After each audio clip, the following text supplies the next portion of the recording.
Planning Commission to order February the 22nd at 6:01.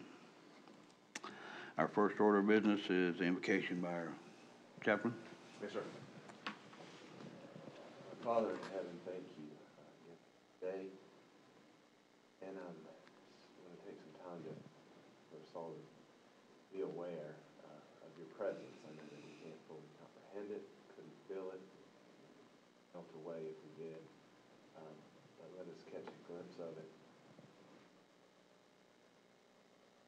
Your awesomeness that you can create a cell that is more complex than anything that man can make, or the machine.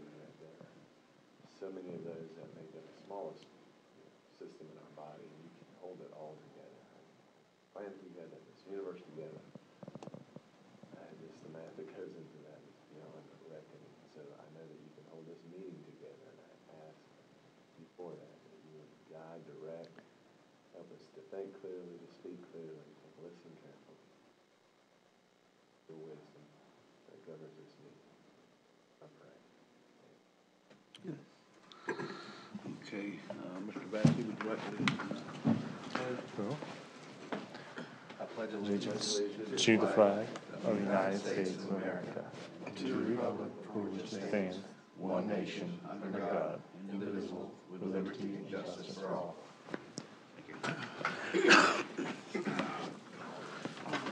Right. I need y'all read the minutes for our last meeting. Is there I need a motion to approve. I'll make a motion to approve the minutes. Second. All right, is there any discussion, any corrections we need to make to this?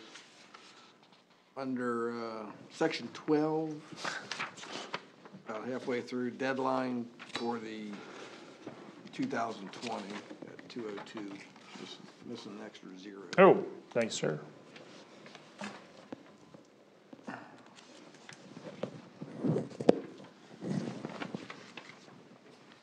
Any other corrections? I like how Brad stepped up when in Gwen's absence to look for spell checks and things like that. I didn't know she was going to be absent, so happy to do it. No further discussion. I hear a vote. Approval. All in favor? Aye. Any opposed? Okay, public comment, we don't have anybody signed up. Tom, do you have anything tonight? Okay. Staff update. Yes, sir. Since the first of the year, we've done about 160 odd zoning and flood review. So that's mobile homes, houses, things of that nature being moved and or built in the county. We've also received about 15 various code enforcement complaints, ranging from my neighbor's curtains to flooding in their property. So it's been a full first part of the year. Also, we received just appropriately today and earlier this week, both issues related to the item 11, the discussion of clarifications of certain code sections that directly relate to that. So when we get back down to that, I'll bring it back up, but just thought it was worth noting. That's all I have. Okay. Okay, number 7, discussion on traffic and traffic citation report. Adam? Sir. So I gathered some data. I know the dates don't necessarily match 100%, but that's just the way I got the data from the Department of Public Safety. So I got countywide citation data, traffic tickets, and traffic data. There's no real big surprises. This is all little counting stations. Like when you drive over, this is just where they count the traffic tickets from over the last 10 years. Not traffic tickets. This is Clemson. This is Seneca. These little circled areas are where they actually do the traffic counting. This chart, everything in red, is where over the course of 10 years, traffic's gone up. The ones in black have gone down. Going up over the last 10 years are really not that much. Really, if you look at this, if you look at 131 and 133, which is the bridge over to Clemson on 123, and then further back here towards Seneca, we've only gone up 600 trips and 200 trips per day over 10 years, which really isn't that much, especially when you compare it with 203, which is Rochester Highway, and they've gone down almost 2,000 trips over the course of the last 10 years. And to me, only one entity in the county can affect that many trips over the course, that's Duke. So my hypothesis is that Duke has changed something up where they're not sending that many trips back down here. Maybe something else has changed, but that's just my working hypothesis. This is the top routes for tickets issued. No big surprise there, 76, 123, and then 11 and 28. If you want to get a ticket, Saturdays between 9 and noon, so stay off the roads then. Conversely, I believe Sunday night between like 3 and 6 was the least times. This is the one that really directly relates to the last report I gave you all, the ticket offenses related to top causes of collisions and fatalities. The top causes of fatalities in Oconee County on the roadways are DUI and speeding. Top cause of crashes is no right-of-way. So this is, tickets issued, not guilty, the ratio, and arrested. The one that kind of stands out the most is the DUI, is that over this 6-year time frame, they got 933 tickets. Only 500 of them were not guilty. And that just, it's odd to me. I don't know if there's a reason for that, but I could definitely reach out to Troop 3, who does the policing around here for the SCD Highway Patrol, and I could ask them to show up here and maybe to answer some questions, or I could just email them and ask them that seems like an anomaly to me, whether the data's wrong or there's just something I'm not grasping. It seems like our number one cause of fatalities on the roadways, less than half of them are found guilty, for the people who are DUIs. Shouldn't they all be arrested?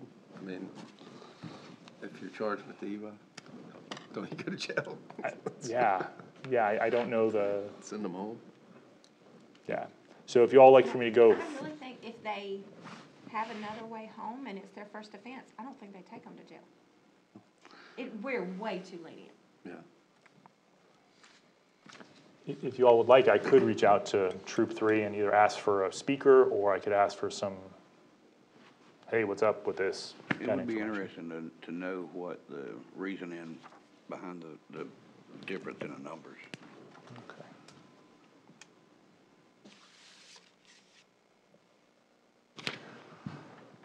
And then this is the raw data that I got from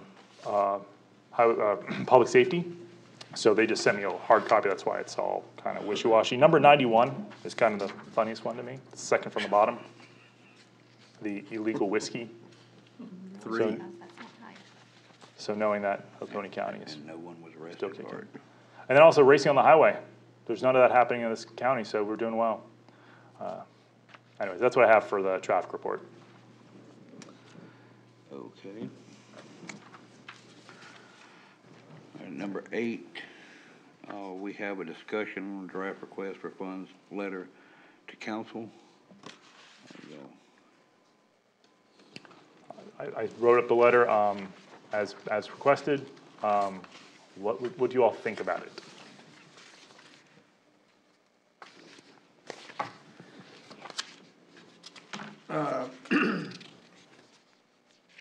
Planning Commission was tasked, by county council. They kind of asked us to do this, so should we kind of, since we're asking for substantial amount of funds, should we not reference it back to them that Their fault. it's their fault, we need to spend $25,000? I can certainly write that language in there that it's their fault. You might want to rephrase it. No, They can just watch the video. The planning commission was tasked by county council. Yeah, I just read it and assumed that that's what it said. I didn't even read it that carefully, but yeah, insert in county council probably be a good call out. If that's what you all are instructing me to do, I can do it.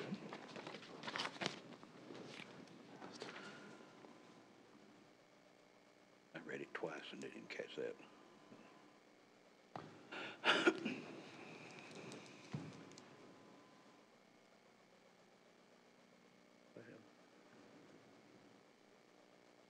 Any other discussion on it?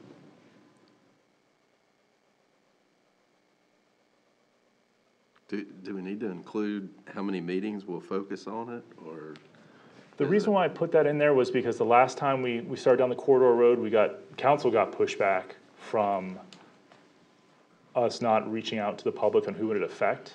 I was hoping that by adding that we were gonna focus 2 meetings on there, that would allow people who had wanted to be incorporated into the plan, or people who had grievances with it, would have a chance to speak before it got to council.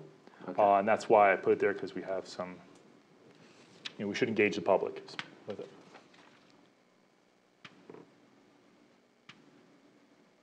But we can certainly change that if you like.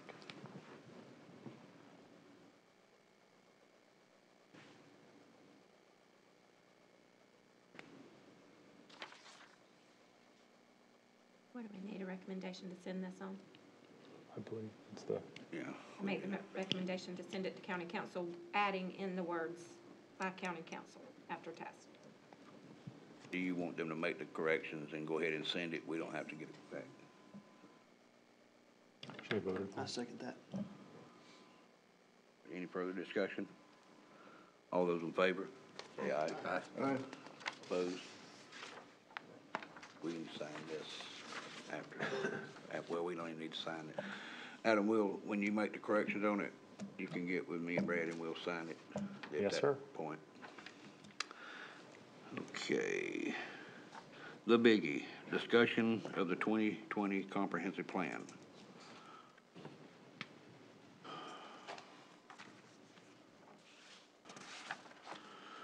If you'll look at your backup material, he's got a basic outline of what we need to be doing. So any further information you want to give us, Adam, on this? Yes, sir. Well, for the comprehensive plan for this portion of it, this is just the general broad outline. I believe it was conducted by the Council of Governments. This just kind of broadly shows. I was looking for something that was a little more flow charty than this, but this is as close as I found that was already created. So we're gonna have to create our own path based upon this. The next part would be about who's doing the comprehensive plan actually. And what was the cost that you got from Alta? Alta Planning quoted us $89,000 to manage the comprehensive plan process. They did note some ways that we could reduce that cost through staff doing mapping, which we have. I went and talked to our GIS, and they already do our maps. So we really have a top-notch GIS program. So we could reduce the cost by that. They're recommending budgeting $89,000. It's not like we would cut a check to Alta and say, we'll see you in 18 months.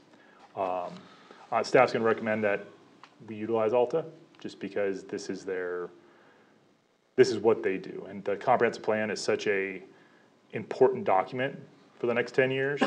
So that would be mine. We can do it in-house, but recommendation is that we go to Alta for it. Or we could also look for other companies to do it as well. Alta does happen to be our in-house planners. Mr. Root? Mr. Chairman, I'm sorry, I didn't talk to Adam about this either, we hadn't talked about this part of the thing, but, unless Alto would qualify, I believe, as a sole source, I don't know that we could just pluck them out. I think we might have to put it out, for a bid process. Okay. See what we got, depending on what the criteria were. We're pretty sure, for professional services like that it's exceeding $25,000. So I should have told you that before, so, but yeah. Adam? But you can at least establish, if you're gonna request that amount-ish from the council, then you can Not to exceed. know that much to say, hey, council, we're gonna need X amount of dollars. How could we lower that cost? Or what could we do as plan commission to help in the process to lower that expectation of 89,000? If we were not going to engage an outside counselor, if we're gonna do it ourselves. But can we do parts of it and the parts that we are not comfortable trying or doing or think we're not qualified to do, we can get outside help for that? Certainly we could. The elements themselves, the GIS mapping, that tends to be an expensive billable hour. We have that in-house that we can do. Some of the other items that they've mentioned, such as mapping efforts, assisting with public outreach. which is, getting involved in the community. It's on the second page of the letter, that's towards the top of the page, towards the top of the piece of paper. Facilitating steering committee and focus group meetings, that's something that we're weak on. I mean, maybe you all, in your professional, are any of you all meeting facilitators? Like, have you done such things? It seems like you all would have some experience in that. I have, but I can tell you I'm not a professional facilitator, and that we need a professional facilitator. I mean, I really think that while it's great that we can bounce around ideas, there needs to be a professional out there that is saying, okay, we've heard enough here, let's talk about this, or let's focus on that, and keep those meetings moving. We are also gonna have to have a significant amount of meetings. I believe from what I heard, just anecdotally, there's not a real solid record of it. It was between 30 and 40 meetings for the last comprehensive plan. So that's 30 and 40 meetings that, we're gonna have to prepare for, set up, advertise, and then facilitate. And if we're doing it in-house, I'm gonna rely on you all to help with that process. Does that 89,000, does that include surveys and mailings and whatever else that might need to take place with regard to public outreach? I believe so. Now, we can assist, as they mentioned, we can assist with or lead the public outreach, but they would, I don't have a detailed, like a menu of exactly what they're, a play-by-play. I have this larger one, but yes, I would, it's an assumption, but yes. To me, that's cheap. I think that we probably ought to get bids, like is being discussed, before we go to council, in the event that it is on the low end, and we decide that somebody else may be better in what they do. But if we are talking surveys and facilitation and community outreach and everything else that's involved, it's way beyond the scope of what I think we're capable of doing. So would we need to lay out what we would do in-house and then present that to request quotes on that? Or do we just open it up and say we need somebody to help review our plan and they detail what they would include? I think we'd ask for somebody to come manage our comprehensive plan and then give us a range of quotes. Alta actually quoted $89,000 for us to be comfortable with it, and then they've said they've gone up to $150,000. And they have provided some examples of different comprehensive plans that they've taken care of, such as Greenwood and Kershaw County. So let me play with that. But generally speaking, we'd ask for someone to manage. What I asked them, I was like, can you manage the comprehensive plan process for us? And just tell me about it. And this is what they provided with us. They provided the price as well as some things that we could do to reduce said price. What time frame are we looking at for those 30 to 40 meetings? Over the course until it's done, so between now and to January, Christmas time 2019. So we're looking at having our 2 meetings every month plus these 30 or 40 meetings? Yeah, yes. Which, if we don't engage a outside consultant, it would be me, and I would probably ask for at least 1, if not 3 of you to come to each meeting to help facilitate, because like maybe it's only a few people show up, that's great. But if we get 50 or 60 people show up, 1 or 2 of us can't really properly facilitate that. Well, and again, I'm adamantly, strongly opposed to us trying to manage something like that. I mean, as many times as we talk about agendas that seem to be more of personal nature rather than community in nature, we absolutely need somebody that's a third party outside that says, what does the community want? Our job is to come in, and once the community says, these are the things we want, is to try to implement those things. But it's sure not to come up and do it. We're just a member of the community at that point. So we should get our other 2 bids and send it to council. I would just like to point out the other side of the coin is, like I said, I fully recommend that we get a consultant to help out with this. If we do want to get it in-house, I would say at a minimum, like we need to ask for $50,000 to account for everything from, I kind of did the math, I'm just assuming 50 meetings, budgeting in my head for 50 just because it's more rather ask for money one time more than less. So 50 meetings. So like just to advertise for 50 meetings, like the legal ad, we're looking at like $5,000 or $6,000 just in that. You know, if we have to rent a place, staff overtime, you know, getting you all involved in it, like it's just gonna creep upwards. So, if we're not gonna look at going for the full 89 or put it out for bid or whatever it may be, we definitely need to look at another number that's not terribly, terribly lower. That's why I say, I think 89 is cheap or inexpensive I'm potentially. hearing that too. 3 gunshots. Leave till they start hitting the windows. So what's the, I'm glad the lawyer's going for it.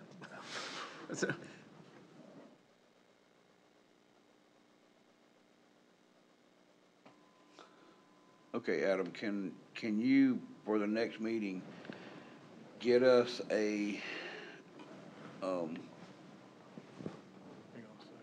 comes running at us with guns, come tell us. As this is run live past stream. him? And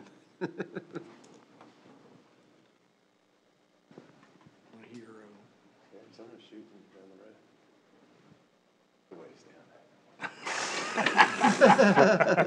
Shooting that direction, right? Let my family know I love them. So do we need to get these bids and then start setting up meetings? Or can we go ahead and start setting up our meetings as we're getting these bids? Because if we've got to get this many meetings in a year's time, that's gonna be hard. I was under the impression that we could utilize them since they were, just from what I got, anything up to 50 had to go to, or over 50 had to go to council. I thought because we had some kind of, they're on our procurement list. I don't know. Yeah, if they're on a state-approved list, then it may be different. Right, that's why, the only reason why I went with Alta Planning is not because of their very good work and their work in over, they do really good work. I knew about them before this, but I got a list from procurement and they're our on-call planner.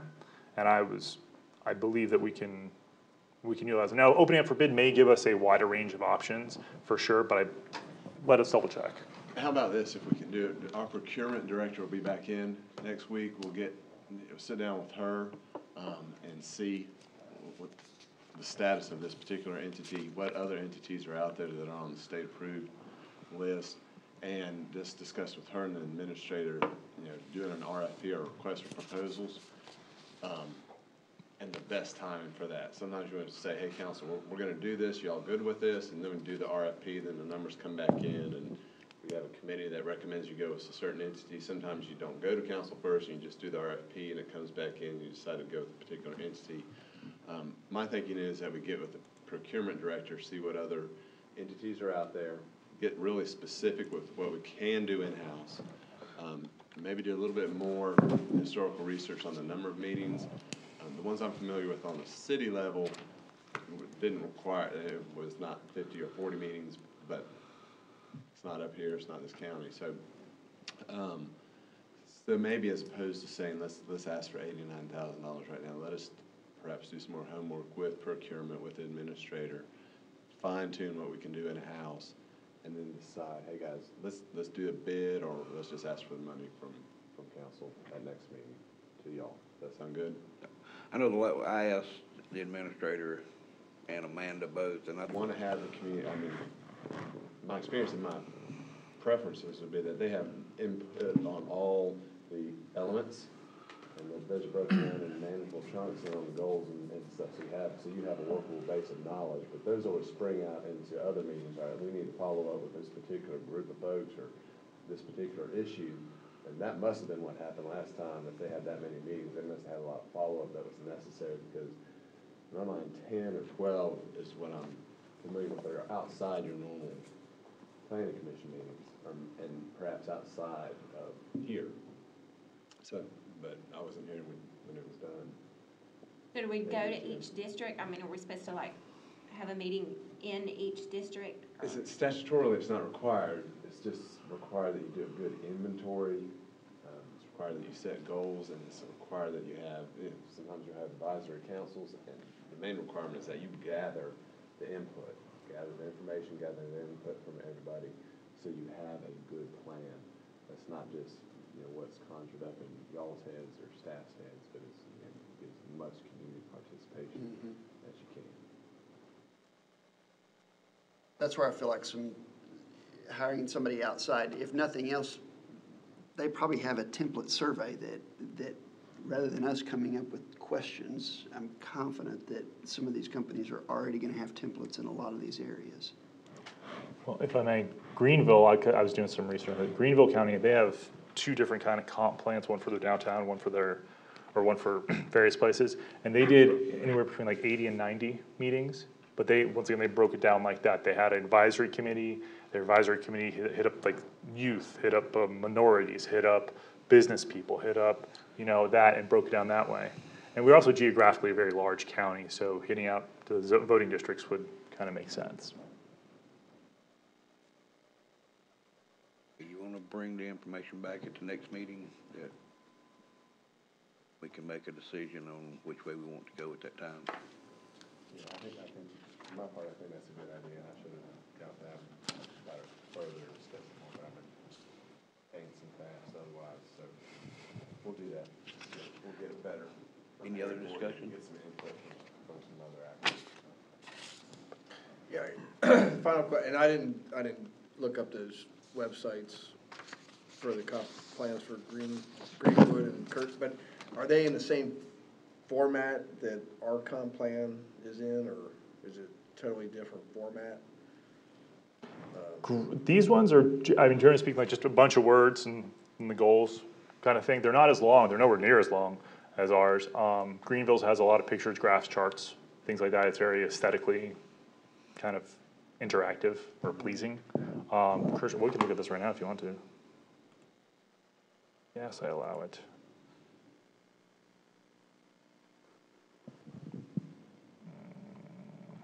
So all of them have the same 10 elements here. Population, all these are codified as statutorily required. We also had voted upon adding an agricultural element, which we are permitted to do.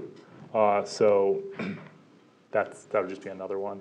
I can't open the entire thing at once now, can I? We'll just look at the population element. So this is all pretty much the same, but this is 40 pages, and ours is pretty large as well, just because it's just getting the data, population, kinds of population, medium values, things of that nature.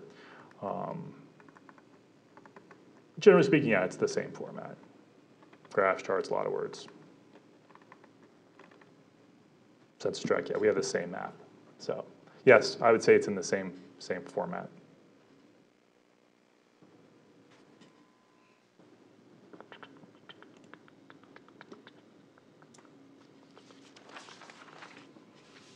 Thank you. I'm not saying anyone's different for my part, because we have the statutory elements that you have. The one we have now just has a lot of narrative that is required. Right. So that a lot of that can be slimmed down, covering those elements as well as the goals and objectives has to be done. I'm just, and going back to last meeting, it just seems like we ought to try and get this thing down to a manageable. Yeah. 100%. I don't know why it takes 43 pages to describe population. Once we get involved with 30 or 40 meetings, everyone wants something different, and then all of a sudden we have 43 pages. That's why I didn't erase so much stuff from this comprehensive plan review that we did. I just erased the stuff. I could have taken it to the parts of it, but I didn't want to take out what the people had voted upon putting in. So we just don't put it in next time. Who did our previous one? We had portions of it were done in-house. I believe the land use portion was the only one that I know for a fact was done outsourced to a company, and that's because they did a windshield survey. They drove around to every single parcel in the county to see this is that. The tax assessor's office kind of does that now by default, their job. But that was the only one that I know of for a fact that was done outsourced. I'm not sure about the other elements. Those seem like they were done in-house.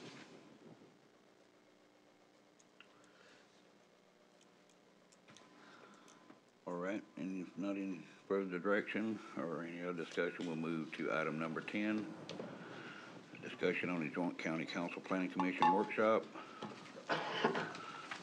After talking with Ms. Kamick about dates, she came up with Tuesday the 27th of March or Thursday the 29th of March. Since it's right here at the end of February, we would need to make a decision on which day, probably by the first meeting in March, to where we could get it advertised in time, right? Tell me those dates again. 27th I'm of just trying to March figure out the calendar. is a Tuesday, and the 29th of March is the Thursday. Here, I put up the screen. You could do it When are 29. our March meetings?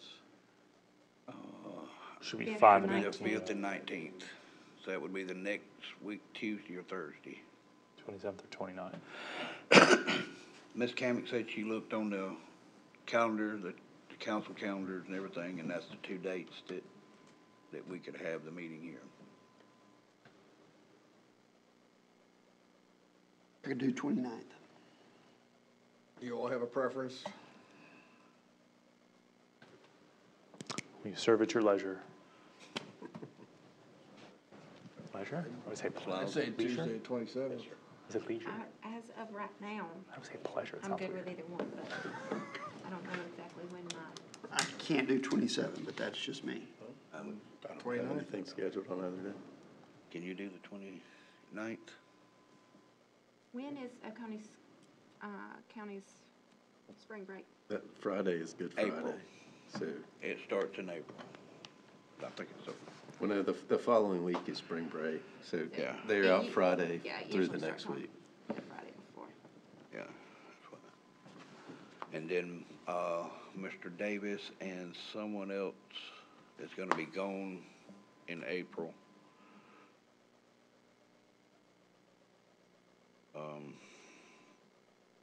The first week of April, spring break, and Mr. Mulder and Mr. Davis will be away. So that's why she came up with those two dates.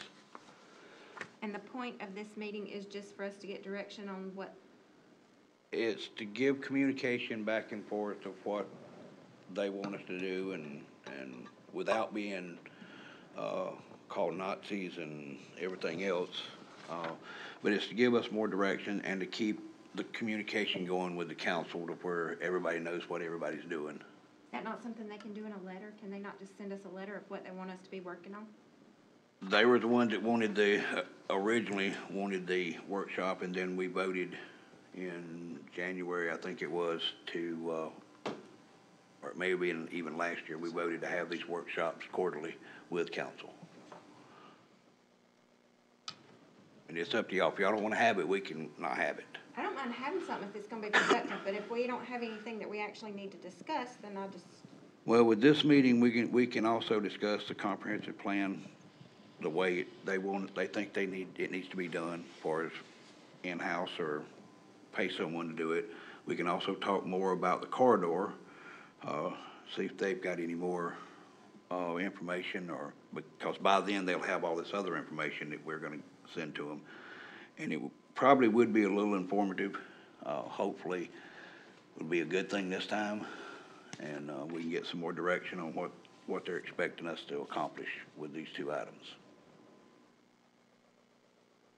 But it's strictly up to y'all. If y'all wanna have it, we will. If y'all don't, we'll just not have it. I'm fine with the 29th and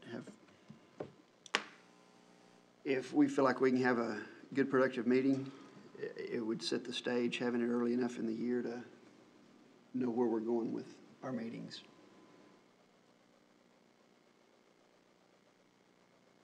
Yeah, I mean, as long as there's a good agenda, I mean, we don't need to have a meeting just to have a meeting, but. if I there's- agree. We need a clear agenda of what we are there to talk about and not go off on 5,000 tangents.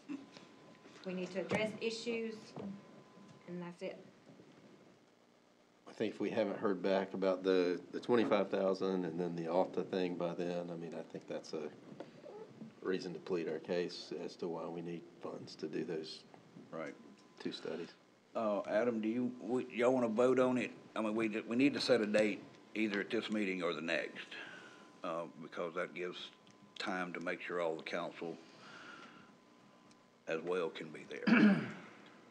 So y'all wanna vote tonight on this, or you wanna table it till next meeting? I'm fine doing it, I'm fine voting on it. Ms. Miles? I'm fine. Okay, we'll just go with Thursday, March the 29th. I need a motion to that date to have the workshop? Oh, yeah, why not? Okay, so do I get a motion for Thursday, March the 29th at 6 o'clock here in council chambers to have a workshop, meeting with council and planning commission? I'll make a motion to do that. Second. Can I make a friendly amendment? Yep. If there's, contingent upon a agreed upon agenda between planning commission and county council. Perfect. Okay. I think that definitely needs to be in the letter or however that goes down. That we're not just having a meeting just to be having a meeting. We've got issues in particular to discuss. So we've got an amendment to the motion. Do I hear a second on that? I'll second that. Any discussion? Sir? If I may, I don't know if this is done, but if we're gonna say, council, we ought to meet, what would you like to meet about? Is there anything that we want to meet about? I can proactively ask for. Is there anything particular that you're thinking of that we can ask about when we go to ask them? Like, hey, we're interested in talking about. I think we still need another discussion on the corridor, a little more information on that, and this comprehensive plan, how they want us to do this, if they want outside to do it, or they want us to try to do as much as possible to save money, or, Did we not send a letter asking them if they wanted us to work on corridors or not work on corridors?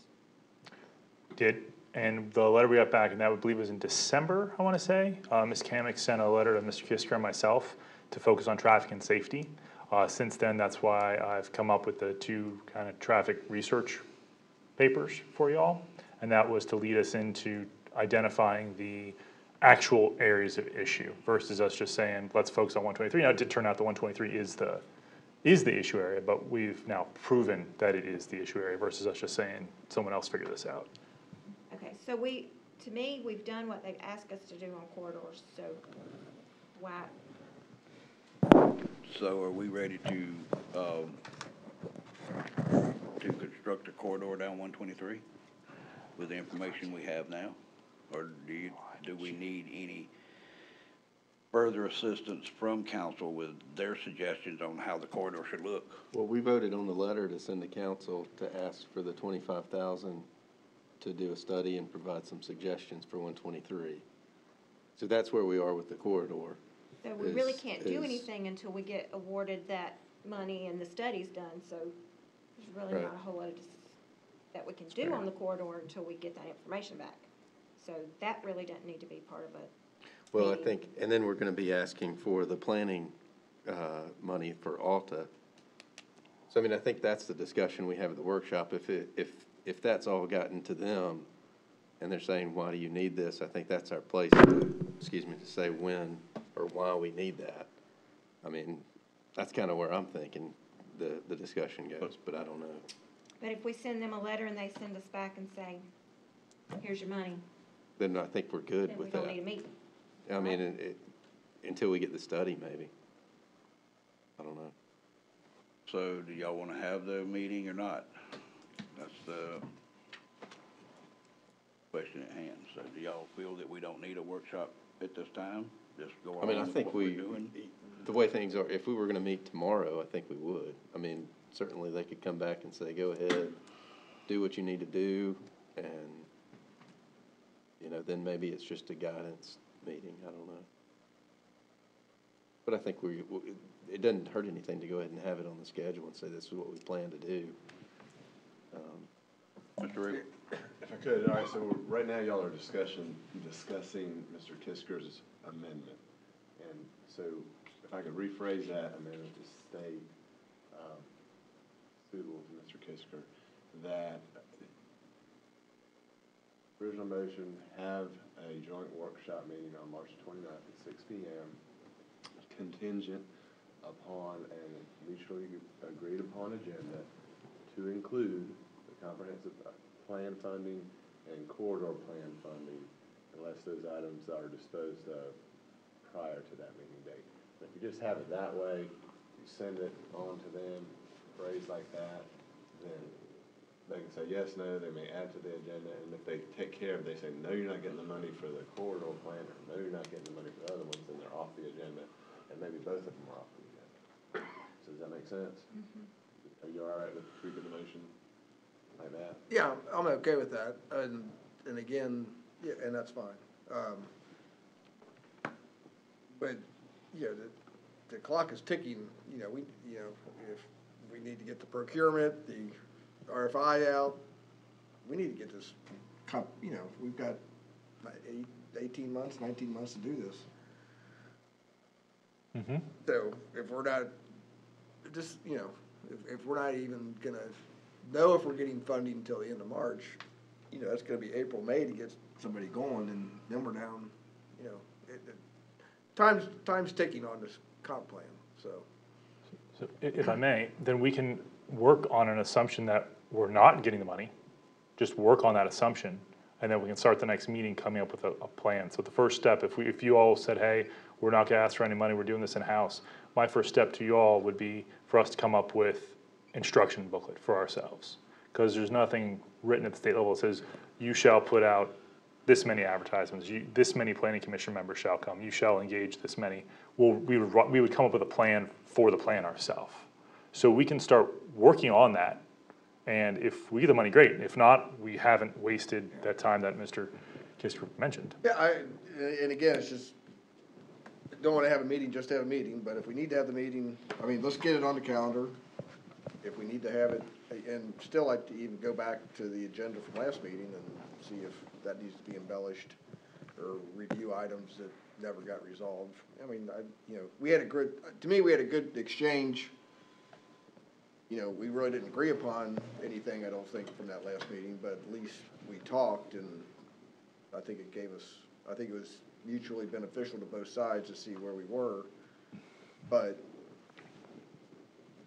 you know, we need to have a productive agenda.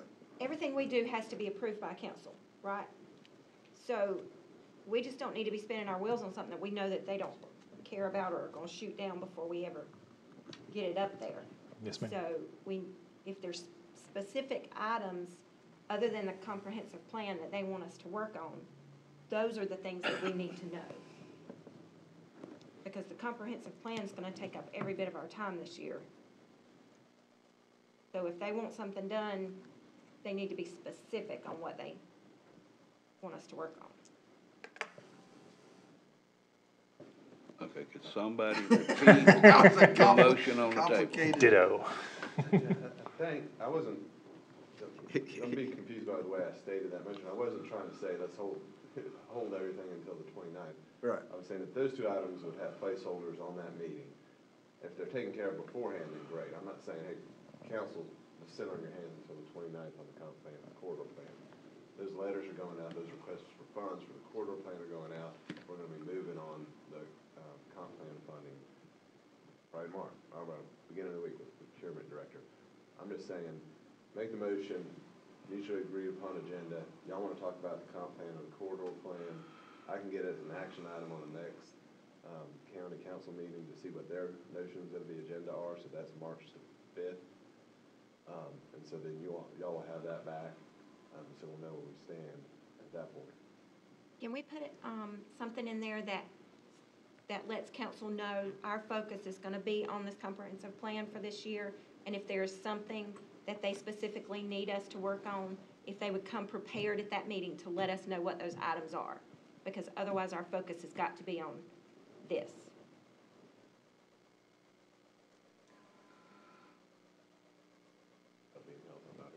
I mean, I think what happened last time is Ed and I met and we agreed upon an agenda. So Frank and Ed a meeting, have them set an agenda. If they don't agree upon it, or if they agree upon it, we have the meeting. If they don't, then we don't have the meeting. I mean, I think we're making this a little more complicated than it needs to be, but. So the motion on the table is to have the meeting on the 29th of March at 6 p.m. with an agenda, an approved agenda by both council our council and planning commission to where we know what we're discussing. All right, any further discussion on this motion? Well, with the pending, basically what you said earlier, I'll come up those two. those two items. Could That's on a sidetrack. Those things get done. Okay, do this. yeah, exactly, okay. Okay. All in favor? Aye. All opposed? Okay. Now,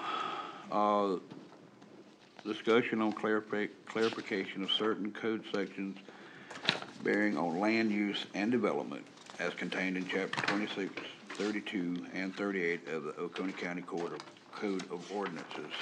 Adam has got us a list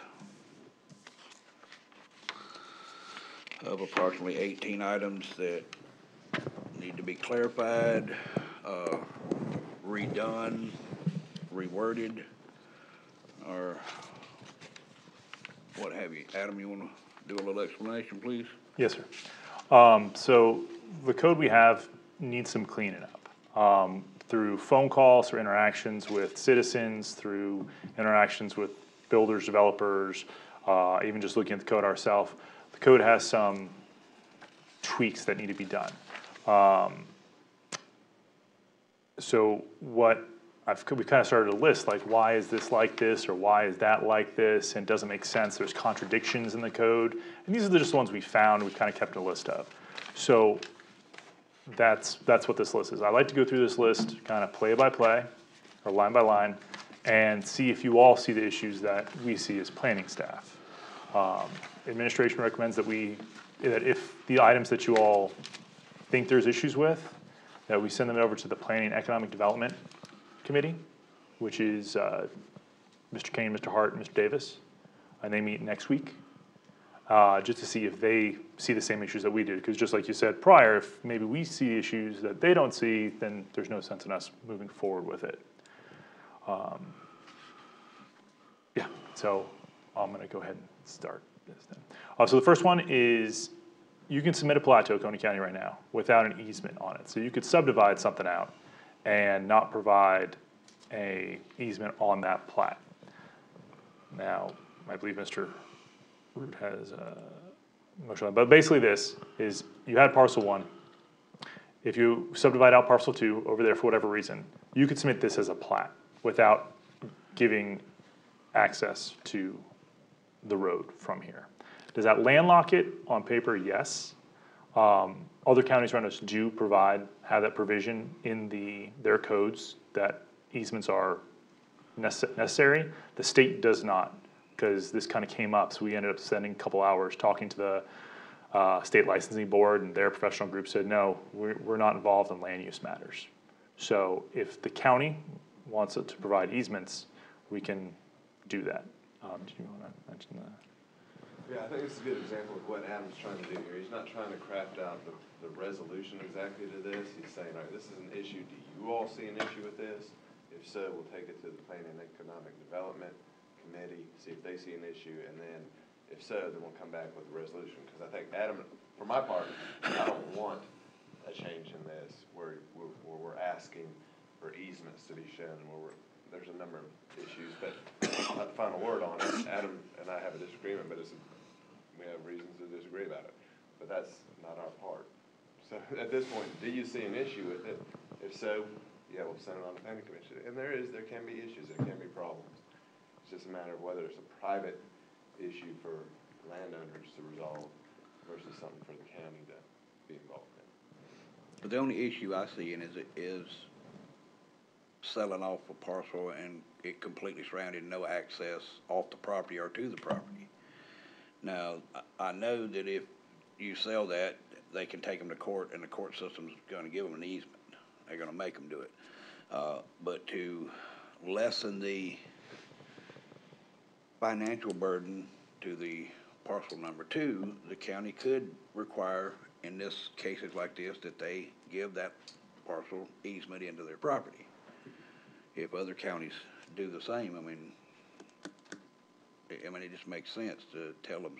I don't know about how you want to do it on the plat, but I mean, there should be something in here that says they have to have an easement or access to their property other than a helicopter. Well, I happen to agree with Mr. Root on this, because the buyer shouldn't buy that piece of property without securing that easement, but that's his place, that's not our place. If I'm not misunderstanding, you're also talking though about when it's being submitted. So in other words, at one point, there's an owner who owns parcel 1 and parcel 2, and that owner is saying, I want to do this, and nobody's giving him a heads up. He does that, splits it up, passes away, 2 generations go by, and all of a sudden, parcel 2 is now being given to a niece or a nephew, which can't do anything with it because parcel 1's been sold to somebody from some other state. And now that's where the problem has occurred, and we see it all the time in the county. Whereas if somebody in advance had have said, look, you realize by doing this, somewhere down the line, parcel 2 could get in trouble. At that point, it seems like there should be at least somebody signing a waiver. So to go to your point, one of the issues popped up on Tuesday. I had a woman call me, someone passed away, her family had gotten a piece of land on Kiwi.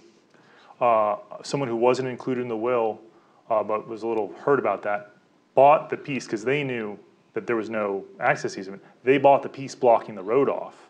The woman called me and asked me if she bought the other piece, if she could block him off from the land.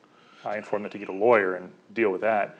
But, so the question is, even either way, which either way you agree, Mr. Johnson, Ms. Lyles, staff's opinion is that we still need to represent that language somewhere in the code, because people go looking for stuff. And to me, there's nothing worse than looking for an answer to a question, not seeing anything about it. So even if it's, we had an easement, we don't add an easement, it's not required, that language still should be represented to make it more clear for people who come look at the code.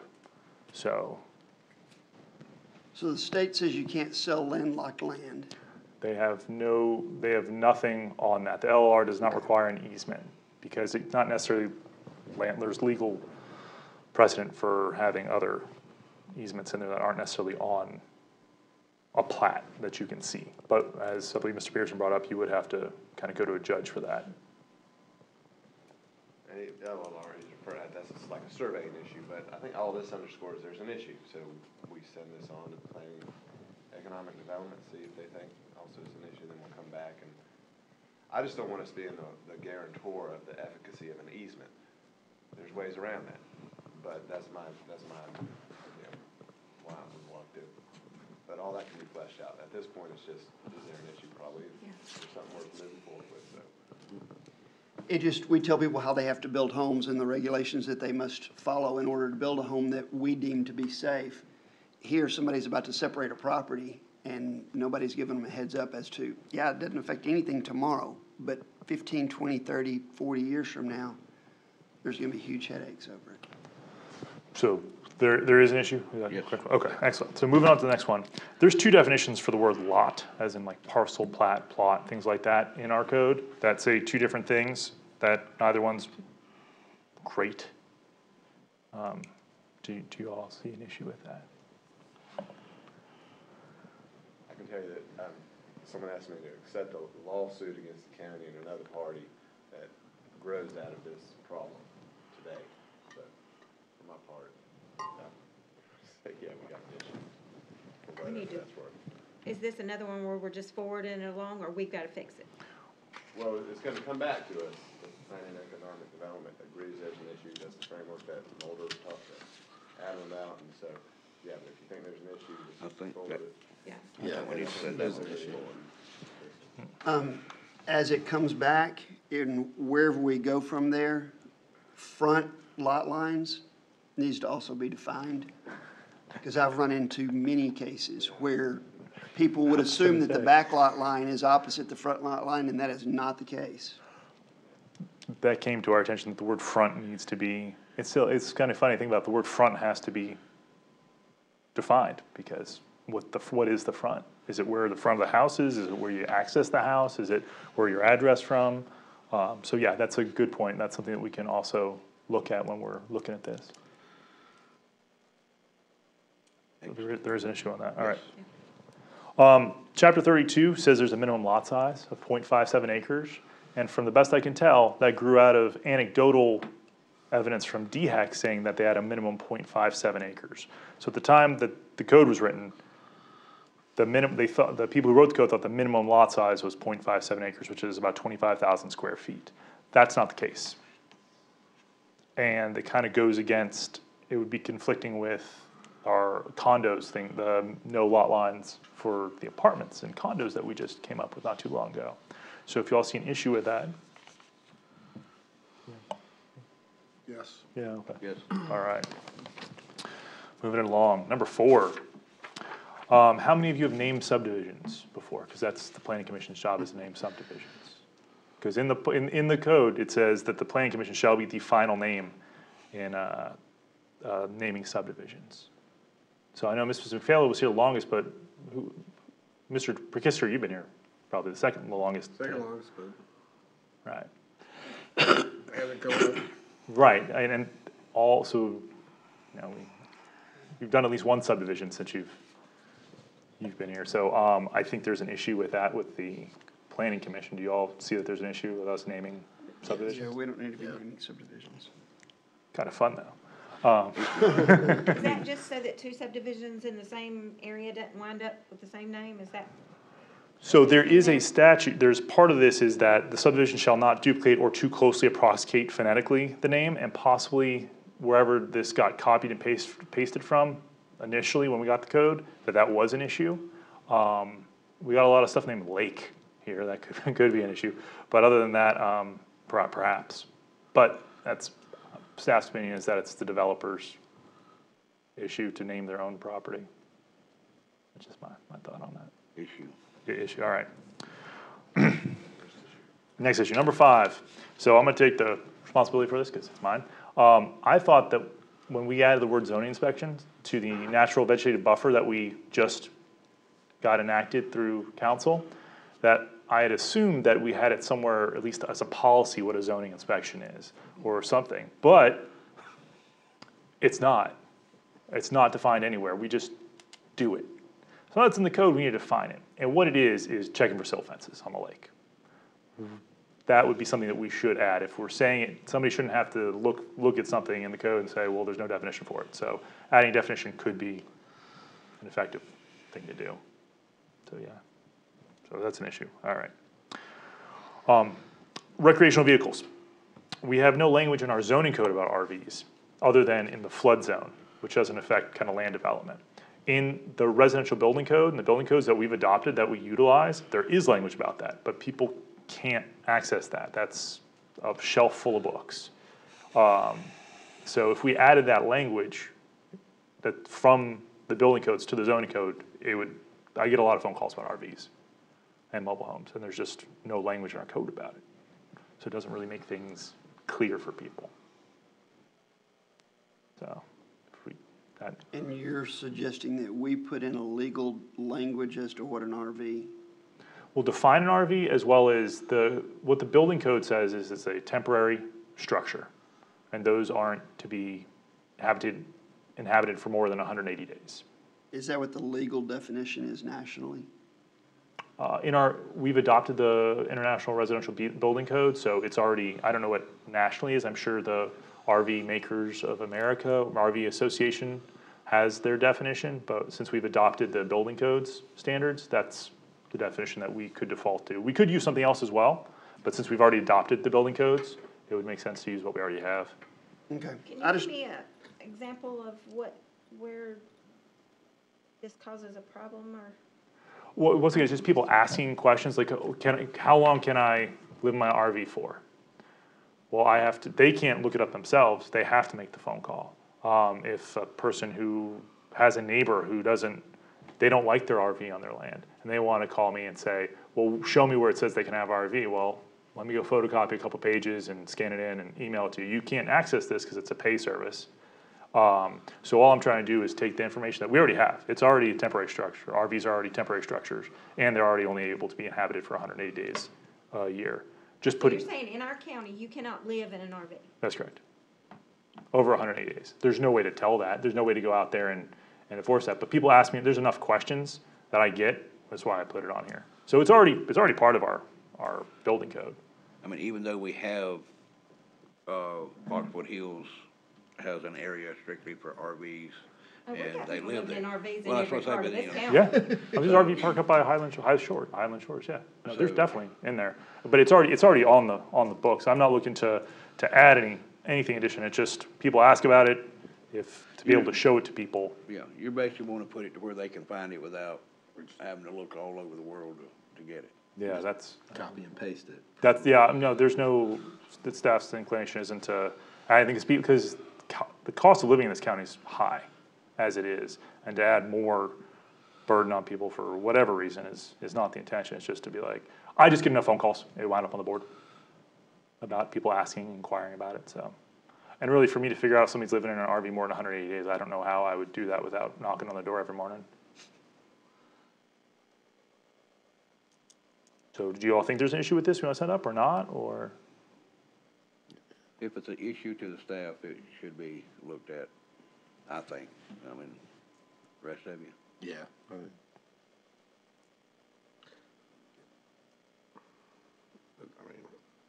it's gotta go back, I mean, That's come back to us. yeah, I mean, it's probably boring, I mean, if it's in, I mean, yeah. No. All right, parking the setback. Now, this is something that we have quite a few questions about from residential and commercial. I believe next month we'll have a Board of Zoning Appeals hearing about someone who wants to park in the setback, a commercial. And then this month we have one about building stuff in the setback. So it's a pretty common thing, but the question is, we have no language about parking outside of Appendix A. And once again, if it doesn't say they can't, you don't necessarily assume that you can, but people do assume you can because it doesn't say you can't. So adding some language about parking the setback, whether we allow it or we don't allow it, or we allow a portion of it to be used as parking, or residential or commercial, whatever it is, something that needs to be addressed about parking within the setback, because it becomes a frequent question. And we have two BZA meetings about building and parking within the setback over the next 2 months. So, And are those meetings regarding commercial stuff or residential? commercial. Stuff? I have a residential one farther down this list.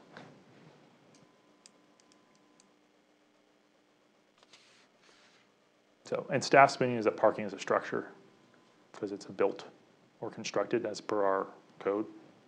So I default to no. I'm just thinking that most of the driveways in our area come right down the property line in the setback. And if you can't park on your driveway, as we start dealing with some of this from a residential standpoint.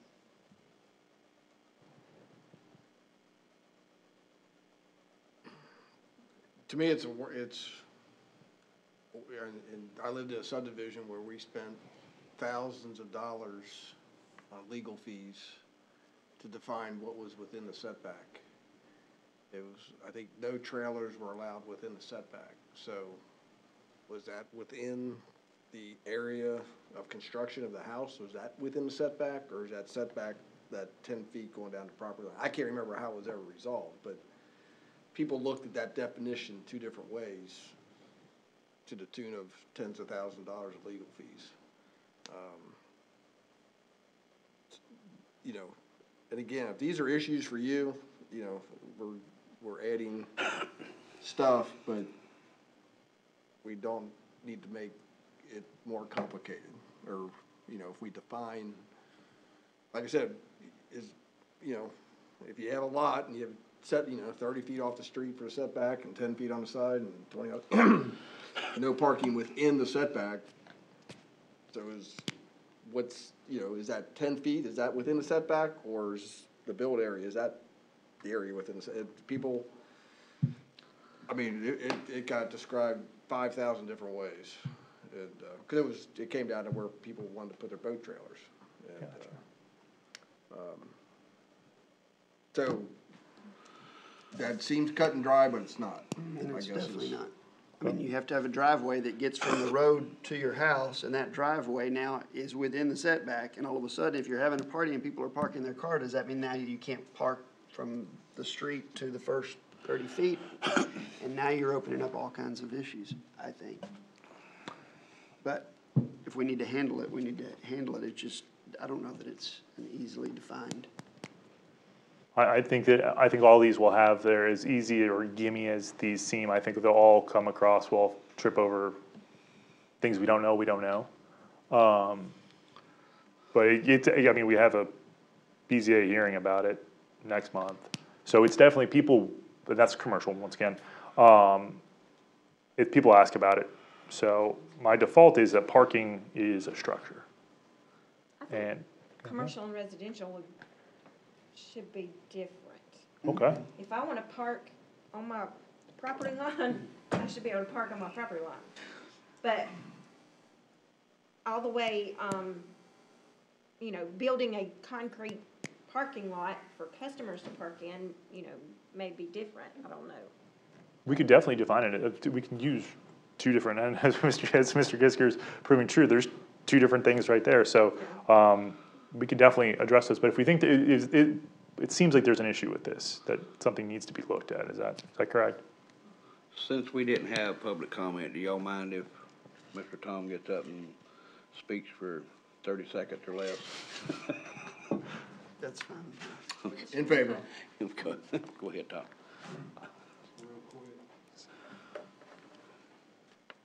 For the record, Tom Markovich. You definitely have some issues, and you have issues for various other reasons aside from just the fact of the idea of parking in the right of way. Garages, if you have a detached garage, it is not a residential structure. It is a commercial structure. Only when the garage is attached to the dwelling does it become a residential structure. And so you begin to mix up a whole different bunch of things going on here. You need to get this resolved, and you need to go back and look at the specific language that defines what these various uses and how these buildings, because it comes out of the building code where a detached garage is a commercial structure. It is not a residential structure. Thank you, Tom. So issue? Yes. Okay. Number 8, definition of a structure. So what I use for definition of a structure is anything that's constructed or erected, the use of which requires location in or on the land, or attachment to something having a permanent location in or on the land. And this goes back to parking. As horizontal as concrete poured into the setback, a structure. So if we think that there's an issue with the definition of structure, or that is something to look at. Can I ask a question? These 18 items, are they all issues that staff has with these particular items? I mean, is there something in there that's not working right for y'all that needs to be changed or worked on all 18 items, correct?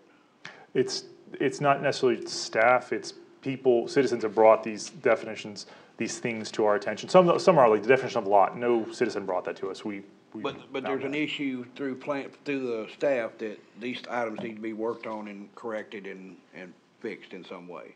That's staff's opinion that's in some cases, yes. Other times it's from citizens. Can I, Yes, it's issues these are issues I do. I didn't come up with these just by looking for them. These are issues that have been brought to our attention. can I make a suggestion? Has everybody read these 18 different things? And if staff has an issue with all of them, or needs to clarification or what have you, can we just go ahead and recommend to send this whole list to the Planning and Economic Development? It's gonna come back to us, then we can take further discussion on what needs to be done with them, instead of taking each individual item and trying to talk about them now, because we're gonna end up talking about them again when it comes back to us. Is that okay with, do we need a motion for that, or just? You wouldn't need a motion, I think it's a great idea. Okay, do I have a motion that we do that? I make the motion, we just send it and let them handle it. Any second? Second, all right, got a motion, a second, any discussion? All in favor, say aye. Aye. All opposed? Okay. I had some good jokes and visuals, y'all ruined my stuff here. You're going to see them again, I promise. Save them for next time. They Okay, rehearsed.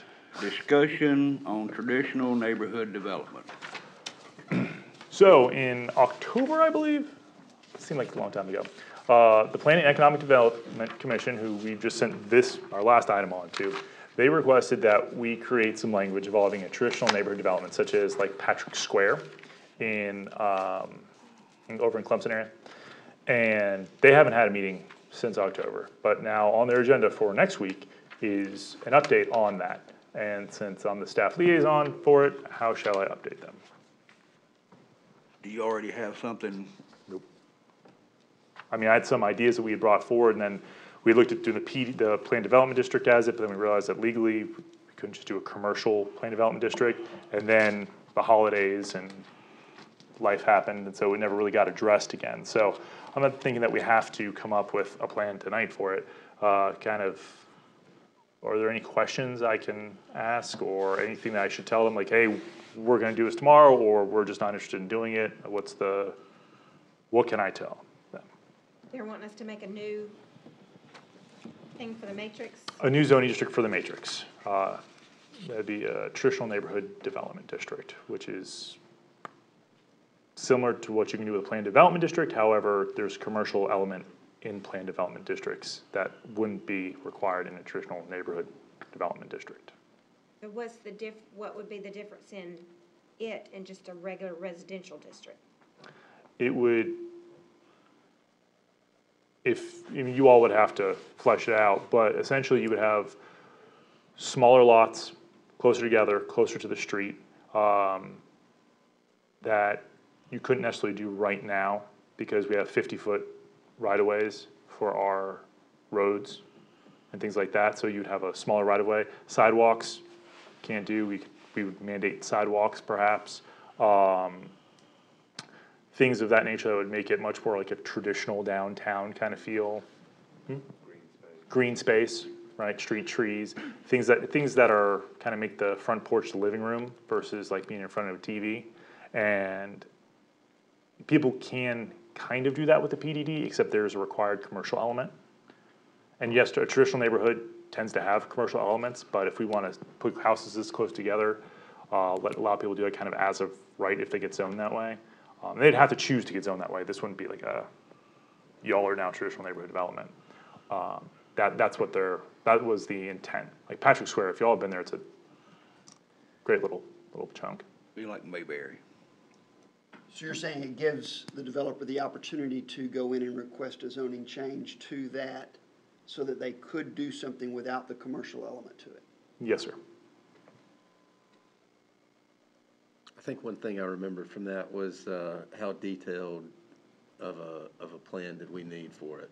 That's right. Because I think we looked at like the width of the sidewalks and what the porches would look like, and do they want that, or is it just strictly here's the ability to build a traditional neighborhood development? How far in depth it needs to be laid out, I guess. Okay, I can ask that. So what would be the difference in it and a subdivision? Once again, the right-of-ways, the size of the lots, things of that nature. So think of any subdivision that we have here in the county and compress it to like 1/10 of its size, land-wise. Same house, everything like that. Everything's just a lot tighter together. You have neighbors that you probably actually know their names. Things of that nature. The idea of the traditional neighborhood development is to get people to live somewhere versus having houses that people sleep in. That's just, just sleep in a bedroom community, which is what a lot of subdivisions are, just bedroom communities. So the intent is to kind of activate the street in some regards. But yeah, just a subdivision, except more densely populated. Right now, a developer can't build within our zoning regs with that product. Without a commercial element and without going through the PDD process to come up with the development process, no. They Not need even in variances for control roads. free. Roads is really what gets in the way, roads and sidewalks And setbacks. and setbacks, right, definitely. And so a planned development district does address those things for sure, but there is a required commercial element. So if somebody just wanted to put residential in, it doesn't work. So what are you needing from us? what you all would like, so Mr. Vassy just gave me some questions, how detailed, maybe perhaps questions, or what I should tell them, or, What are they asking again? they asked us to create the traditional neighborhood development district. Okay. I would ask them for what some of the needs that they're looking for in that district that they're not able to achieve otherwise. I mean, I'd hate for us to go through this exercise and then still not meet those needs. Or those needs can be met some other way, without us having to go through it. So we need to know what they want done that can't be accomplished with our current matrix.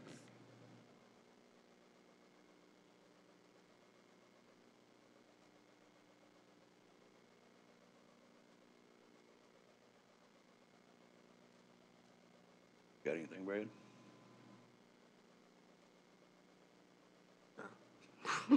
No, I mean, they could do it, but they have to have a commercial.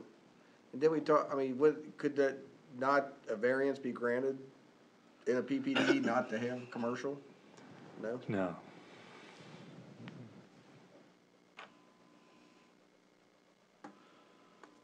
So you, And could a developer come in with a TND and request, a zoning change from control-free?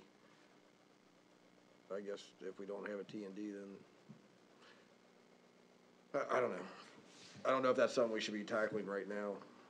I mean, it sounds like a lot of work to come up with all the rules and setbacks and roads and green space and when we gotta get into this comp plan, but. They could build it in control-free, but they want the protection of a residential, basically. They can't wouldn't build wanna it. stay control-free. The issue between setbacks, so even though They we've. can't build it even. Yeah, it becomes the issue. So everything's 25 feet apart versus 25 feet off the road plus a 50-foot right-of-way. Yeah, so it's the other standards of how far, it's really a spatial thing. It's how far apart we require things to for that. Can we, to make it easy on ourselves, can we take the PPD wording, delete commercial, and we have our TND? In a sense, you could, and make a new district, but I think and I wasn't at this economic development meeting, but what I've gathered from the references to Patrick Square, et cetera, is they're not necessarily just looking for this new zoning district, they're looking kind of for a template that to be constructed, so if a developer comes in and wants to do something like this, they can say, all right, here's something, the general parameters of which you can do it.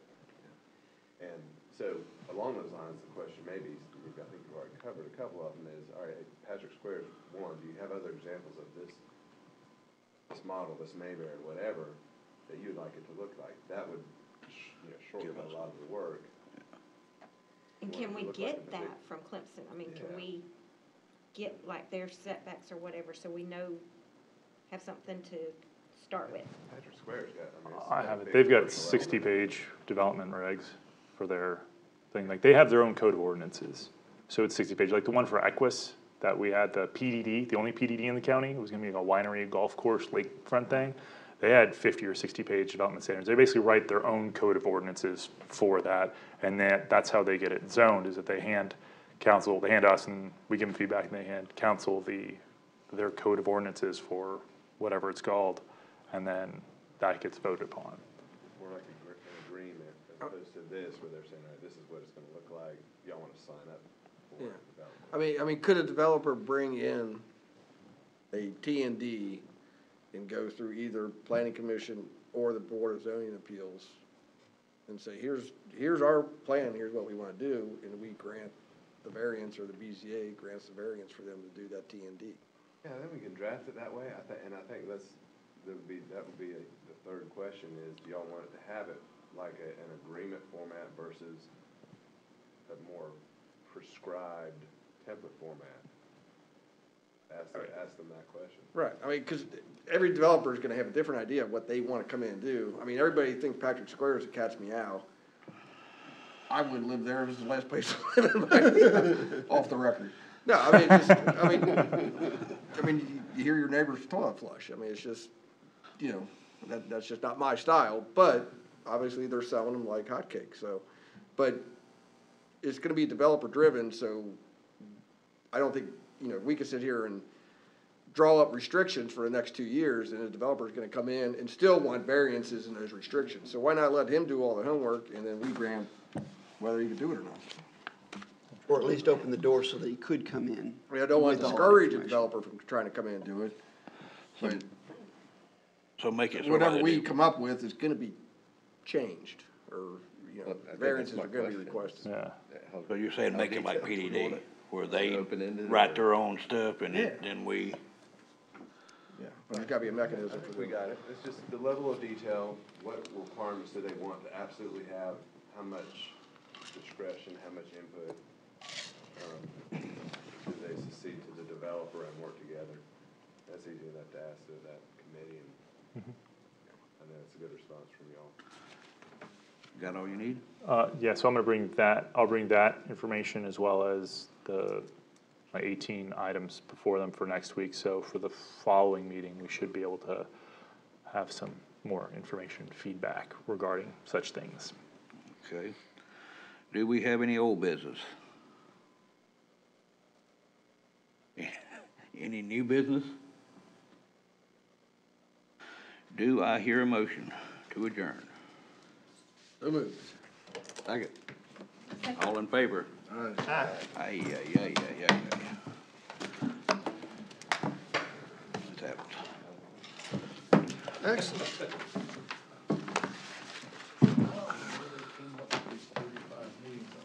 I just did. We could spend a year doing a T and D. They're gonna come in and request 10 different things. Yeah, one